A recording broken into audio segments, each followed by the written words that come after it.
हम लोग परमेश्वर को धन्यवाद देते हैं आज के इस समय और आप सबों को जय मसीह की। तो परमेश्वर की महिमा हो। आमेन। हालेलुया। आप सबों को एक बार फिर से जय मसीह की। और आप लोग YouTube के द्वारा ऑनलाइन जहां से भी आप लोग देख रहे हैं, आप लोगों को भी मैं मसीह अभिवादन जय मसीह बोलना चाहता हूं। मेरे प्रियो, हम लोग लगातार अभी रोमियो की पुस्तक का अध्ययन कर रहे हैं। आप लोगों को मालूम होगा, रोमी 1 अध्याय पढ़ लिए, 2 अध्याय कर लिए और आज हम लोगों का रोमियो का पुस्तक 3रा अध्याय में हम लोग जाएंगे। हालेलुया। आप लोग कई लोगों ने रोमी का पुस्तक पढ़े होंगे। कितने लोगों ने पढ़े? हाथ उठाएं। रोमी का पुस्तक, रोमी का पुस्तक, उसमें भी 3 अध्याय पढ़े हैं। 3 अध्याय किसका बारे में बोलता? रोमी 3 अध्याय में किसका बारे में बोलता? मैंने टोटली रोमी 3 अध्याय को शीर्षक दिया हूं, अविश्वास के कारण दंडाज्ञा। जब आप और हम भी परमेश्वर में विश्वासी नहीं रहेंगे, अविश्वासी बनेंगे, प्रभु का दंड विविध तौर से आता है। एक भाई का गवाह हम सुन रहे थे, उसके पॉकेट में पैसा होते हुए खा नहीं पाया, भूखा रहना पड़ा, पानी खरीद करके पी नहीं पाया, बाद में नस में शरीर में पानी कमी, भूख का मारे बीमार हो गया। पैसा है पॉकेट में, समय नहीं है, मन में हर एक परिस्थिति में। इसलिए आइए मेरे साथ, कोई एक जन सो यहूदी की क्या बड़ाई, क्या खतने का क्या लाभ है? हर प्रकार से बहुत कुछ। पहले तो यह है कि परमेश्वर के वचन उनको सौंपे गए। यदि कितने विश्वासघाती कितने भी, तो क्या हुआ? क्या उनके विश्वासघाती होने से परमेश्वर की सच्चाई व्यर्थ ठहरेगी? कदापि नहीं। वरन परमेश्वर सच्चा और हर एक मनुष्य झूठा ठहरे, जैसा लिखा है कि जिससे से तू अपनी बातों में धर्मी ठहरे और न्याय करते समय तू जय पाए। सो यदि हमारा अधर्म परमेश्वर की धार्मिकता ठहरा देता है, तो हम क्या करें? क्या यह कि परमेश्वर जो क्रोध करता है अन्यायी है, या तो मैं मनुष्य की रीति पर करता हूँ? कदापि नहीं। नहीं तो परमेश्वर क्यों कर जगत का न्याय करेगा? यदि मेरे झूठ के कारण परमेश्वर की सच्चाई उसकी महिमा के लिए अधिक करके प्रकट हुई, तो फिर क्यों पापी के समान मैं दंड के योग्य ठहराया जाता हूँ? और हम क्यों बुराई न करें कि भलाई निकले? जब हम पर यही दोष लगाया भी जाता है, और कितने कहते हैं कि उनका यही कहना है, परंतु ऐसे को दोषी ठहराना ठीक है। आंटियां पढ़ चुकी हैं, और तो यहूदी की क्या पढ़ाई या खतने का क्या लाभ? हर प्रकार से बहुत कुछ। पहले तो यह कि परमेश्वर के वचन को सौंपे गए, कुछ तो विश्वासघाती निकले, तो भी क्या हुआ? हालेलुया। मेरा शीर्षक है अविश्वास के कारण दंडाज्ञा। मेरे प्रियो, 1 से 8 तक आप और मैं पढ़ रहा हूं, तो यहूदियों का अविश्वास के बारे में हमें पता चलता है। यदि आप इब्रानी का पुस्तक 10 का 23 पद पढ़ेंगे, लिखना है खाली, अभी खोलना नहीं, 10 का 23 पढ़ेंगे, वहां बोलता कि परमेश्वर प्रतिज्ञा को पूरा करने वाला प्रभु है। प्रतिज्ञा देने वाला और प्रतिज्ञा को पूरा करने वाला प्रभु। प्रभु ने कहा तुझे पूछ नहीं बनाऊंगा, सर बना के छोड़ूंगा, सर बनेंगे। हालेलुया। प्रभु ने तेरे ऊपर में कर्ज श्राप नहीं आएगा, बोला तो नहीं आएगा। किसके ऊपर में? जो उसका प्रतिज्ञा के ऊपर विश्वास करते हैं। हालेलुया। तेरा परिवार प्रभु में बचेगा यदि तू विश्वास करे बोलता तो बचेगा। कौन? वही व्यक्ति जो प्रभु का प्रतिज्ञा में विश्वास करता, सबके लिए नहीं। तब तो प्रभु ने कहा, प्रभु प्रभु कहने वाले हरेक स्वर्ग के राज्य में प्रवेश कर नहीं पाएंगे। इसलिए पौलुस यहाँ बोलता है कि परमेश्वर के वचन पर विश्वास करना चाहिए। ये लोग जो परमेश्वर का वचन आया था यहूदी लोगों के बीच में, इन लोगों ने परमेश्वर का वचन के ऊपर विश्वास नहीं किया। और दूसरी क्या किया, यह लोग परमेश्वर धर्मी है, न्याय करने वाला है, जानते हुए भी अविश्वासी रहे। मालूम है आपको, पौलुस यहाँ पुराना नियम का उद्धृत करता है, व्यवस्था का बात करता है।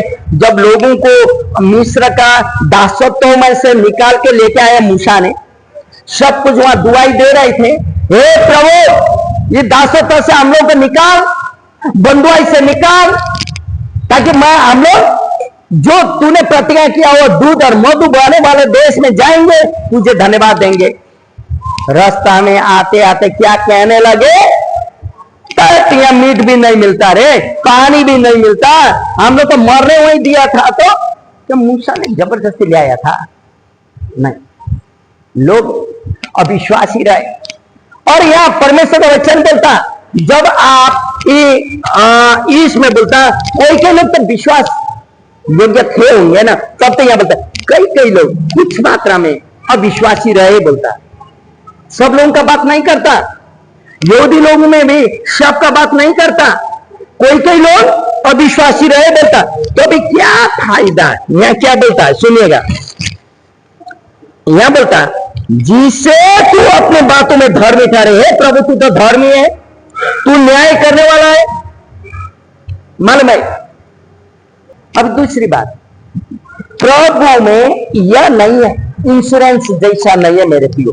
जितनों ने यीशु के ऊपर, अभी आ जाएगा रोमी का 3रा अध्याय में यही है, यीशु के ऊपर में दिखा, यीशु को विश्वास किया लोग, तब तो यीशु के ऊपर में विश्वास करना, यीशु के ऊपर में या परमेश्वर के ऊपर में विश्वास, यीशु उद्धार करता है बोल के मान लेना, या मरने के बाद अनंत जीवन, मरने के बाद स्वर्ग का भी बात नहीं करती, अभी का भी बात करता है। आप मसीह यीशु में आए तो आपका जीवन को परिवर्तन लोगों को दिखाई देना चाहिए मेरे प्रियो। आपका परिवर्तन का जीवन लोगों को दिखाई देना चाहिए। कल हम लोग टीचिंग में सुन रहे थे ना, प्रभु को ग्रहण किया, दारू पीते रहता, खैनी खाते रहता, झई झगड़ा करते रहता, कहां से आशीष आए? श्राप का जीवन जीते रहता है, कहां से आए? नहीं तो प्रभु के लिए 1 रुपया प्रभु का आज्ञा के अनुसार हम लोग मानते हैं, कहां से आए? और प्रभु से इतना बड़ा बड़ा मेरा बच्ची डॉक्टर बने, मेरा बच्चा डॉक्टर बने, इंजीनियर बने। हे प्रभु तूने प्रभु के लिए क्या किया? पहला बात, पौलुस 3रा अध्याय में यही बात को क्लियर करता है 9 से 20 तक। तो फिर क्या हुआ? क्या हम उनसे अच्छे हैं? कभी नहीं, क्योंकि हम यहूदियों और यूनानियों दोनों पर यह दोष लगा चुके हैं कि वे सब के सब पाप के वश में हैं। जैसा लिखा है, कोई धर्मी नहीं, एक भी नहीं, कोई समझदार नहीं, कोई परमेश्वर का खोजने वाला नहीं, सब भटक गए हैं, सब के सब निकम्मे बन गए हैं, कोई भलाई करने वाला नहीं, एक भी नहीं। उनका गला खुली हुई कब्र है, उन्होंने अपनी जीभों से छल किया है, उनके होठों में सांपों का विष है, उनका मुंह श्राप और कड़वाहट से भरा है, उनके पांव लहू बहाने को फुर्तीले हैं, उनके मार्गों में नाश और क्लेश है, उन्होंने कुशल का मार्ग नहीं जाना, उनकी आंखों के सामने परमेश्वर का भय नहीं है। हम जानते हैं कि व्यवस्था जो कुछ कहती है उन्हीं से कहती है जो व्यवस्था के अधीन है, इसलिए कि हर एक मुंह बंद किया जाए और सारा संसार परमेश्वर के दंड के योग ठहरे, क्योंकि व्यवस्था के कामों से कोई प्राणी उसके सामने धर्मी नहीं ठहरेगा, इसलिए कि व्यवस्था के द्वारा पाप की पहचान होती है। यहाँ क्या बोलता कि जब 9 से आप 20 तक पढ़ेंगे तो सब पाप के अधीन में है बोलता, एक भी धर्मी नहीं, कोई नहीं, सब ने पाप किए हुए और सब पाप के अधीन में। यह प्रश्न बताता है, क्या बोलता, तो फिर क्या कहें, क्या हुआ, क्या हम उनसे अच्छे हैं? उद्धार पाए हुए लोग, हम लोग उद्धार नहीं पाए हुए लोगों से अच्छे हैं क्या? नहीं। मालूम है यह वचन प्रश्न पौलुस यहां पर जो रोमियो का 1 अध्याय और रोमियो का 2 अध्याय को रिपीट करता है। क्या कहता, 1 और 2 में क्या था? 1 और 2 में हम लोग पढ़ रहे थे ना, 1 अध्याय 2, मनुष्य को उद्धार की आवश्यकता है, सबने पाप किया है, लोगों के लिए उद्धार की आवश्यकता है, इसलिए तो प्रभु ने व्यवस्था दिया। हर एक चीज 1 और 2 अध्याय में पढ़ रहा था, सब 15 अध्याय तक हम लोग जाएंगे, पूरा रिपीट होते रहेगा। 3 अध्याय में यहां बोलता, उसको उद्धृत करता है 1 और 2 में, परमेश्वर ने जो 1 और 2 अध्याय में पौलुस ने बोला हुआ बात का अनुसार उद्धार की आवश्यकता है। यदि आप लिखने चाहेंगे तो 1 अध्याय का 18 से 2 अध्याय का 16 तक आप पढ़ेंगे तो वहां बोलता उद्धार आवश्यकता है लोगों के बीच में, दोहराते हुए पुराना नियम को उद्धृत करता है। पुराना नियम में 53 का 5 में बोलता, सब ने मुख मोड़ लिया है। परमेश्वर ने व्यवस्था इसलिए दिया था कि व्यवस्था के द्वारा लोग वो बुराई को छोड़ सके, व्यवस्था में आए। लेकिन यह परमेश्वर का वचन प्रश्न बताता है, वो जो व्यवस्था परमेश्वर ने दिया था ना, इन लोग ने रक्षा कवच ठान लिया। कोई लोग ने व्यवस्था को धर्म विधि, धर्म नियम बना लिया, व्यवस्था के ऊपर में विश्वास करने लगे। लेकिन यह पौलुस प्रश्न बताता, यह व्यवस्था पापों से बचाने के लिए, पापों से छुड़ाने के लिए नहीं है मेरे प्रियो। जो व्यवस्था दिया था मुख मोड़ लिए नहीं, उधर नहीं। यहां मंडली के लोगों के लिए, विश्वासी के लिए पौलुस कह रहा है, मेरे प्रियो सुनिएगा, उद्धार सबके लिए आवश्यकता है। अब मंडली के अंदर आने से उद्धार पाएंगे, स्वर्ग जाएंगे, ये नहीं है।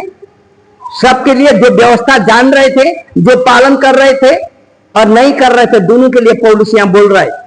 क्या कहता है? भलाई को तो ये लोग छोड़ दिए, भलाई करते ही नहीं, मुंह मोड़ने लगे। 13 से उधर पढ़ने से आपको मिलता है, क्या बोलता है यहां सुनिए, यहां बोलता, उनका गला खुली हुई कब्र है, उन्होंने अपने जीवों से छल किया है, उनके होठों में सांपों का विष भरा हुआ है, बोलता हालेलुया। आप समझ गए होंगे इन लोगों का। जब आप पुराना नियम में खोजेंगे ना, भजन संहिता 140 3 पद में वही बात को उद्धृत करता है, एशिया 59 का 7-8 में वही बातों को उद्धृत करता है। बोलने वाला चीजों में इन लोगों का गला खुली कब्र का समान है। इसका मतलब बोलने, गला हो, जीभ हो, होठ हो, अच्छा ही शब्द नहीं निकलता। थोड़ा सा गुस्सा में मां बहन सब निकल जाता है। मैं अपना अगुआ को कई बार टोके और वो हमको ही रोक लेता है, चुप रहिए, क्योंकि वचन का हम रोते हैं प्रभु में। प्रभु को वचन का ज्ञान होता है और अपना लोगों को रेस्पेक्ट करने सीखेंगे।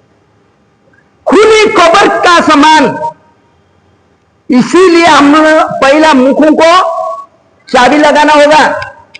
बोली सुनिएगा, यहां गला के द्वारा, जीभ के द्वारा, बोलने वचन के द्वारा पूरा खत्म हो चुका है। और दूसरा आचरण, देखना आंखों के द्वारा, आचरण। एक कहावत है ना, चोर सबको चोरे देखता है, देखता कि नहीं? ऐसे बोलता है खैनी खाने वाला, आप खैनी खाएंगे कि नहीं, नहीं पूछता, साइड में बड़ा से निकालिए दे दीजिए ना, बोलता है डायरेक्ट। खाता कि नहीं मालूम नहीं, मालूम है। तो मेरा कहने का मतलब यहां पौलुस प्रश्न बताता है, आंख से देखने, जो जैसे सोच के देखता है वैसे वो दिखाई देता है उसको। पौलुस यहां प्रश्न बताता है। और दूसरा, इन लोगों का जीवन में पापों का बात होते रहती है। एक वचन पुराना का पढ़े, नीति वचन 1 अध्याय 11 और 12 पद सुने। ये भी एक है, हमारे संचल की हम हत्या करने के लिए घात लगाए, हम निर्दोषों की ताक ले रहे, हम अधलोक के समान उनको जीवता कवर में पड़े हूं के सम्मान नमूचा निकल जाएं।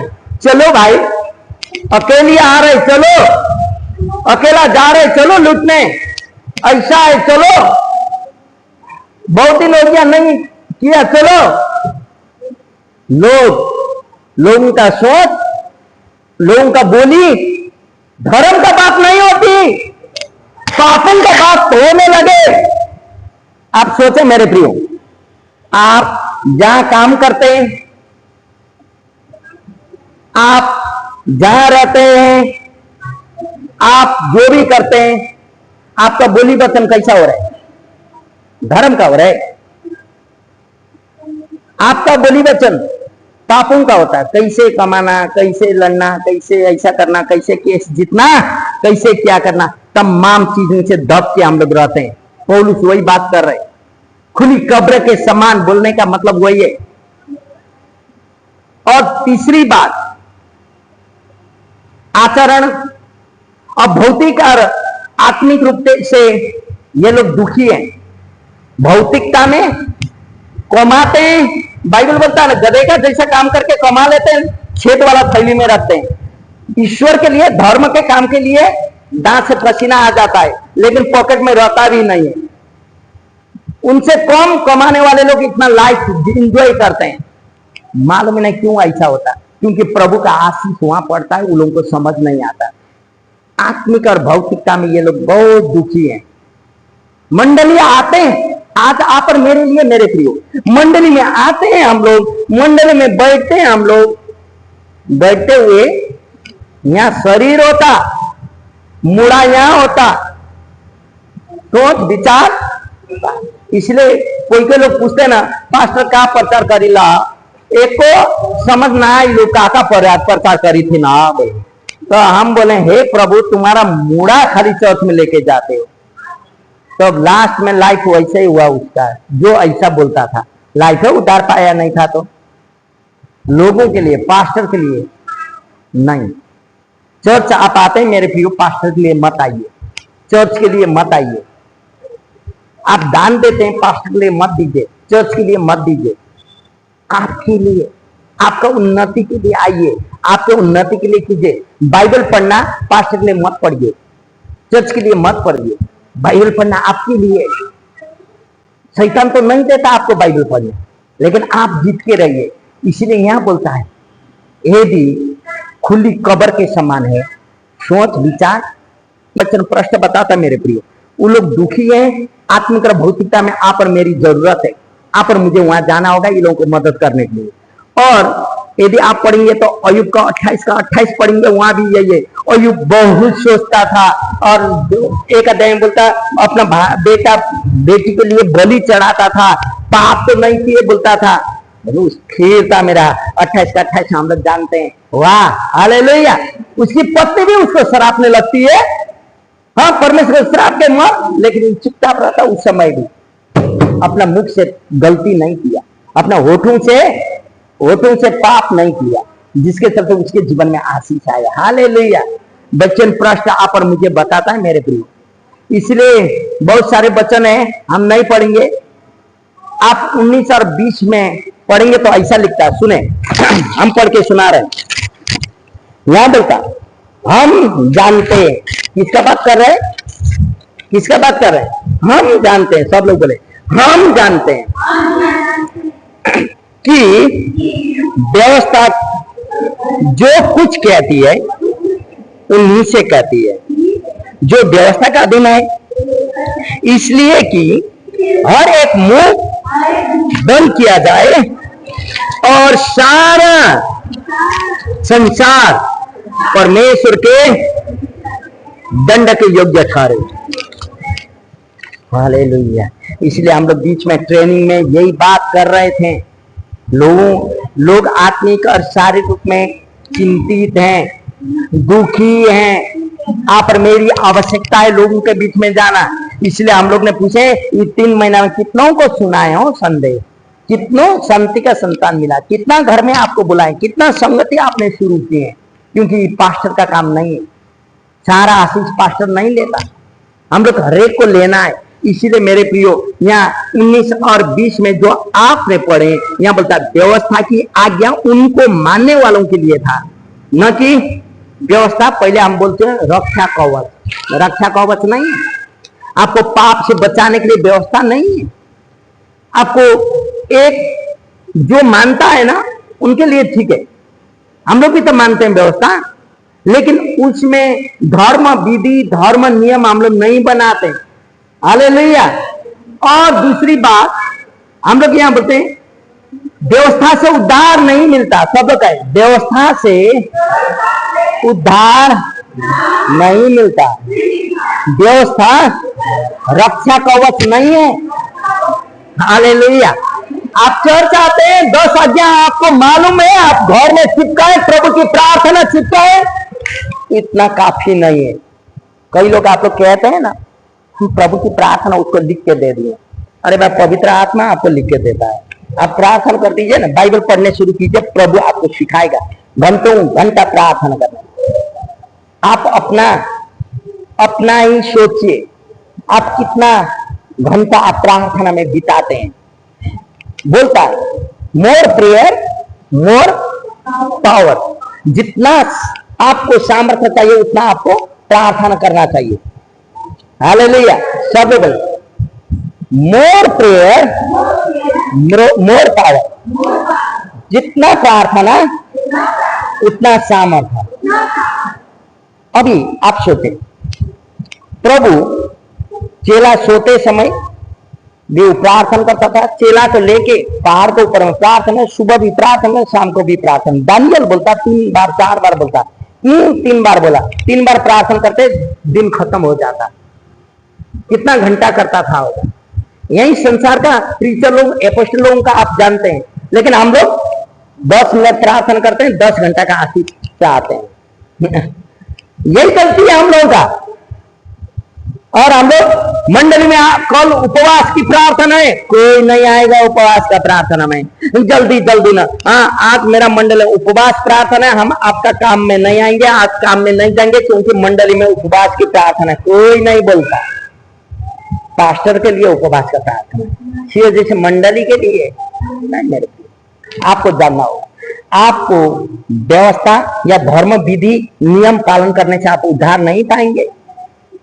हम बार बार बोलते हैं ना, 80-90 साल के लिए हम लोग इतना दुखी होते हैं, 90 साल 100 साल की माँ को लेकर हॉस्पिटल में जाते हैं, लेकिन आने वाला अनंत जीवन में तो हम लोग 1000 साल का जिंदगी जीना है, जहाँ सोना और उसका रास्ता है, जहाँ मुकुट आप पर मेरे लिए रखा हुआ है। कितना सोच विचार करके जाना होगा, ये जीवन जीना होगा मेरे प्रिय। इसलिए पौलुस 3 अध्याय में यहाँ हम लोग को प्रश्न करता है। 21 से 31 तक पढ़ने से धार्मिकता की व्याख्या करता है पौलुस। धार्मिकता की व्याख्या करता है, सुने, हम पढ़ के सुना रहे हैं। परंतु अब व्यवस्था से अलग परमेश्वर की यह धार्मिकता प्रकट हुई है, जिसकी गवाही व्यवस्था और भविष्यवक्ता देते हैं, अर्थात परमेश्वर की वह धार्मिकता जो यीशु मसीह पर विश्वास करने से सब विश्वास करने वालों के लिए है, क्योंकि कुछ भेद नहीं है। सब लोग कहें, इसलिए कि सब ने पाप किया है और परमेश्वर की महिमा से रहित हैं। तो इस पर चिन्ह लगाएं, आने वाला संडे बाई हार्ट करें, और ये होमवर्क है आपका, लाइफ का होमवर्क, जीवन का होमवर्क है, आपको याद कर लेना है। सब ने पाप किया है, इसलिए परमेश्वर की महिमा से ये लोग रहित हैं। तो परंतु उसके अनुग्रह से, उस छुटकारे के द्वारा जो मसीह यीशु में है, सेंत में धार्मिक ठहराए गए, उसे परमेश्वर ने उसके लोगों के कारण एक ऐसा प्रायश्चित ठहराया जो विश्वास करने से कार्यकारी होता है। कि जो पाप पहले किए गए और जिन पर परमेश्वर ने अपनी सहनशीलता के कारण ध्यान नहीं दिया, उनके विषय में वह अपनी धार्मिकता प्रकट करे, वरन इसी समय उसकी धार्मिकता प्रकट हो कि जिससे वह आप ही धर्मी ठहरे और जो यीशु पर विश्वास करे उसका भी धर्म ठहराने वाला हो। तो घमंड करना कहां रहा? उसकी तो जगह ही नहीं। कौन सी व्यवस्था के कारण से? क्यों? कर्मों के व्यवस्था से नहीं, वरन विश्वास की व्यवस्था के कारण। इसलिए हम इस परिणाम पर पहुंचते हैं कि मनुष्य व्यवस्था के कामों से अलग ही विश्वास के द्वारा धर्मी ठहरता है।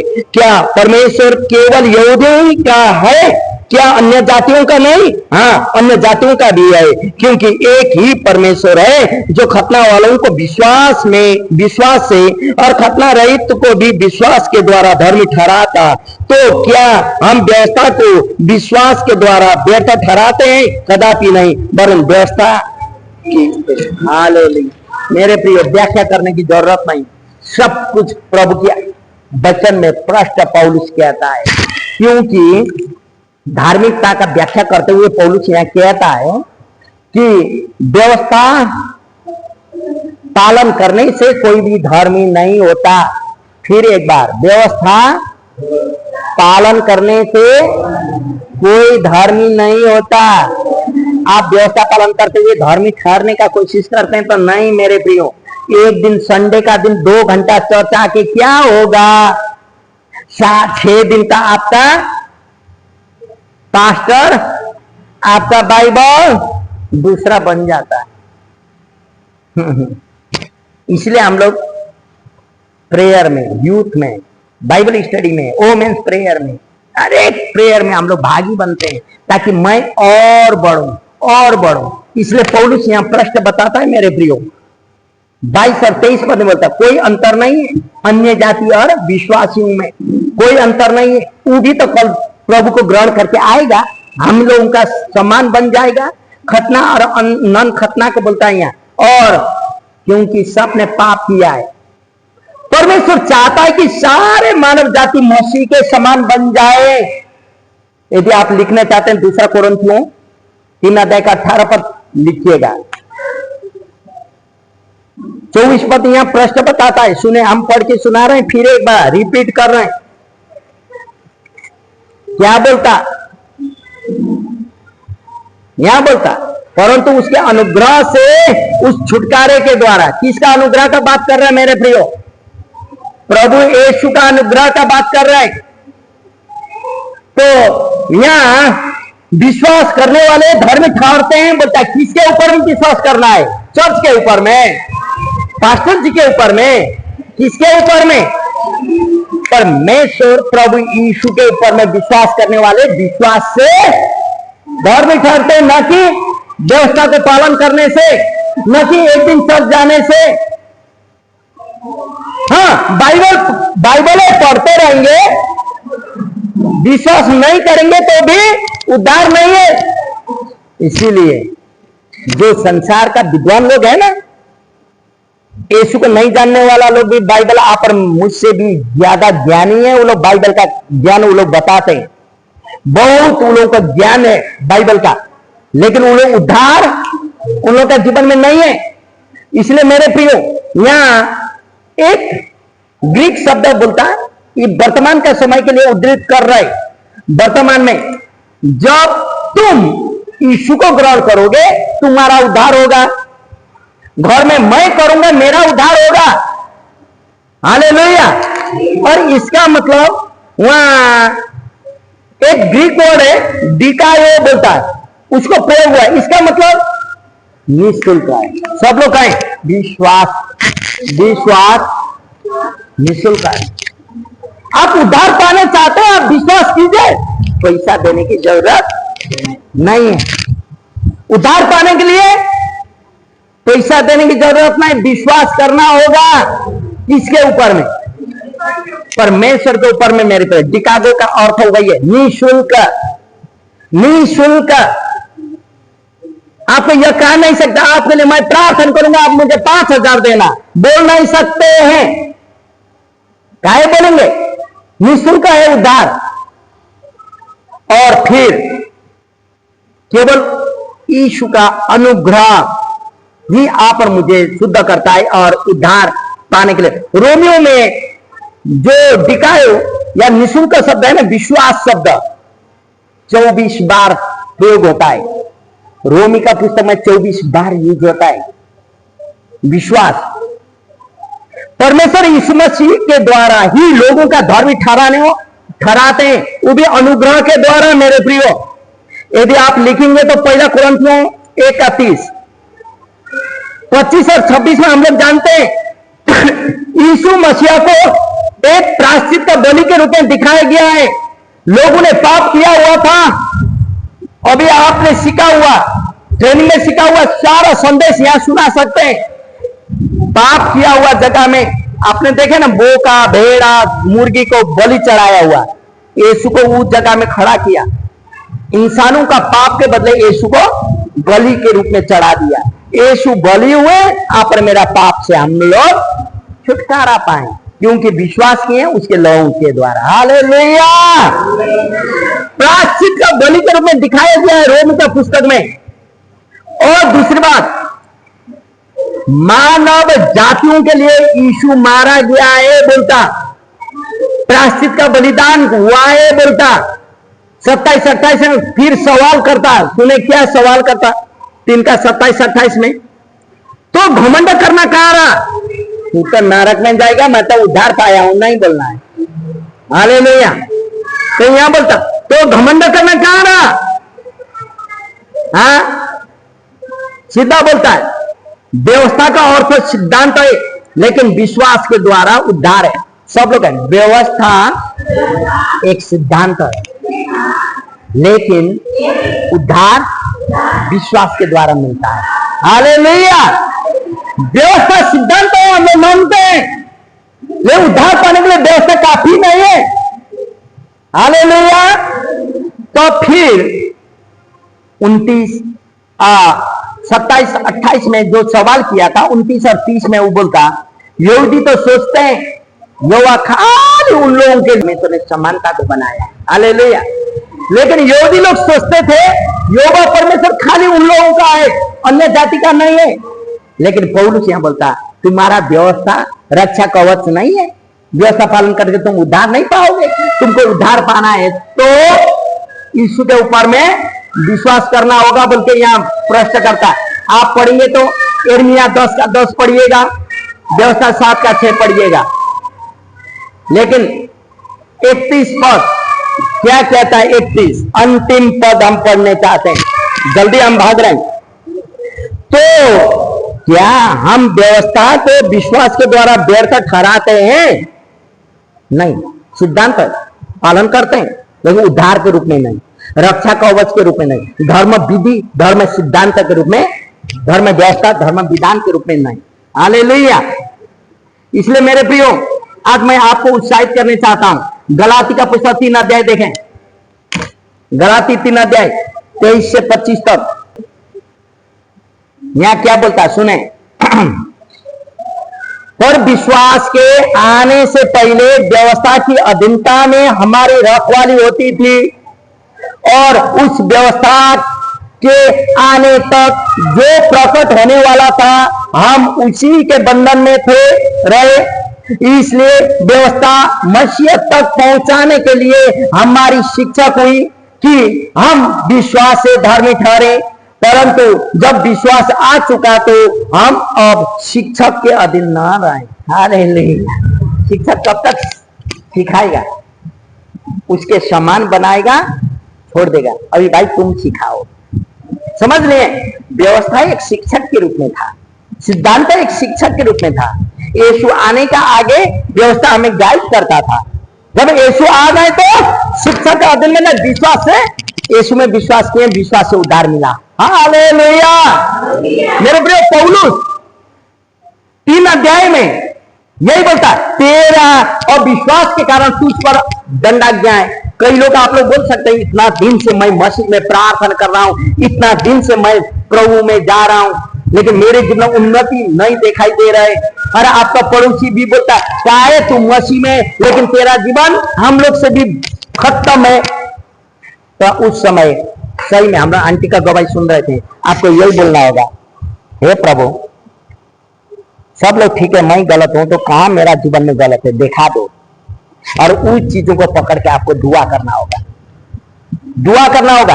यदि आपका प्रार्थनामय जीवन है, वचन अध्ययन करने का जीवन है, तो आपका जीवन ज्योति का समान है, आप परिवर्तन है। आपका जीवन बाइबल अध्ययन ही नहीं है। चर्च में आते समय एक मोबाइल में भरा हुआ मैसेज लेके आते हैं, एक बाइबल लेके आने में लज्जा लगता, भारी होता, तब तो हम लोग नहीं जानते। सिखाने का टीचर सदा नहीं रहता, बोलता वचन यही बोलता, व्यवस्था सदा हम लोग अधीन में नहीं है, लेकिन प्रभु यीशु में विश्वास करते हैं, विश्वास के द्वारा आप और मुझे उद्धार मिला है। हालेलुया। 3 अध्याय में ना, 3 अध्याय में विश्वास शब्द खाली 3 बार लिखता है, 3 बार देखा देता है, लेकिन यीशु मसीह पर विश्वास करना, दंडाज्ञा से बचना, यही है मेरे प्रियो आपके ऊपर है। मैं यह बात रखते हुए समाप्त करने चाहता हूं। रोमी का पुस्तक का मेन उद्देश्य यही है, मैंने मंडली में शुरू करने का भी यही है कि आप भी जाने, अभी से पूछो, आप खाली प्रार्थना, प्रभु की प्रार्थना बोल के ऐसा नहीं। हाँ, आपका विश्वास को प्रभु जानता है, लेकिन मेरे प्रिय पौलुस जैसे परमेश्वर चाहता है कि सब उसके समान बने, पौलुस यही बात बताता है, चाहे यहूदी हो चाहे अन्य जाति में से आप और हम लोग हैं, हम लोग घुटना के बल आए। आप जितना ओवर टाइम काम करेंगे उतना आपको पैसा मिलता है, मिलता कि नहीं? जितना ओवर टाइम करेंगे, एक्स्ट्रा काम करेंगे, एक्स्ट्रा पैसा मिलता है। जितना प्रभु के साथ समय बिताएंगे उतना प्रभु आपको वो आधार का आशीष देते हैं। सब कुछ भौतिक, आत्मिक, शारीरिक, हर एक चीजों को कैसे मिला के लेके जाना प्रभु जानता है। हाँ, हो सके हम 5 घंटा सोते हैं तो आधा घंटा हम प्रभु के लिए छोड़ देंगे, 5 घंटा सोते हैं तो आधा घंटा प्रभु के लिए छोड़ देंगे। हो सके मैं 7 बजे काम में जाता हूं तो 4 बजे उठेंगे, 5-6 बजे तक 2 घंटा हम प्रार्थना में रहेंगे, बाइबल पढ़ेंगे। प्रभु मेरा घर में परिवर्तन नहीं लाएगा तो देख लेना मेरे प्रिय, हम लोग यहाँ ऐसे खड़े नहीं है। हम लोग को भी परिवार बंधन में था, बहुत कुछ होता था, लेकिन सब कुछ छोड़ के हम लोग घुटना टेके प्रभु में प्रार्थना की है, प्रभु में। और जिसका कहते प्रभु आप और मुझे आपका बीच में हमें रख लिया, आज प्रार्थना का उत्तर है। ऐसे विश्वास किया, जा बोल के लात मारा, परिवार में आया नहीं। हम लोग प्रभु में समय बिताए, और गवाह का कारण यही है, जितना आप प्रार्थना में समय बिताएंगे उतना प्रभु आपके साथ बोलेगा, जितना बोलेगा उतना आप आगे बढ़ेंगे। हालेलुया। प्रभु आपके जीवन में बहुत सारी आशीष करें। आप सबको जय मसीह।